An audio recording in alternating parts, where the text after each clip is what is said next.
आमच्या वर्गातील 2-3 विद्यार्थी आले नव्हते. मग मी काय केलं, विचारलं की बाबा का नाही आले. तर त्याच्या शेजारच्या मुलांनी सांगितलं की सर आमच्या गावामध्ये पट येतं आणि हे पट पाहण्यासाठी आमचे मुलं गेलेले ते. त्याच्यापैकी 2-3 मुलं पट पाहायला गेलेले होते. बाकीच्या मुलांना मी विचारलं की तुम्ही शंकरपट पाहिलेले आहेत का. तर आमचे हे विद्यार्थ्यांमध्ये 1-2च विद्यार्थ्यांचा हात वर होता. बाकीच्यांनी सांगितलं की आम्ही पट पाहिलेलं नाही.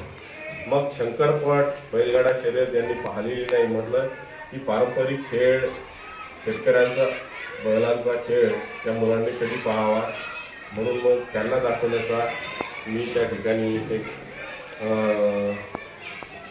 मत सगळ्यांनी त्या ठिकाणी जाहीर केलं.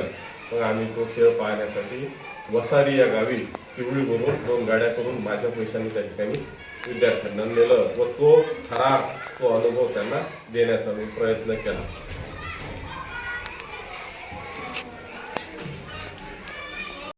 पांढरा पडण्यासारखा जोर मैदानात निघालेला आहे. जोर कर गटाचा. तुम्ही गोगल कमी घाला, शांत बसा, टोकन फाडा. द्या पाणी घेऊन जा त्यांना, पाणी पाजा. तुम्ही आता टोकन घेतलं का? अतिजोर होत आहे का?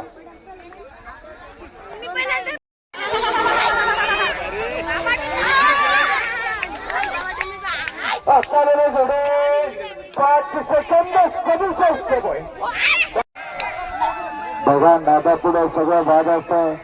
बाबांनी बघितलं का कसा घोडा आणलाय. हा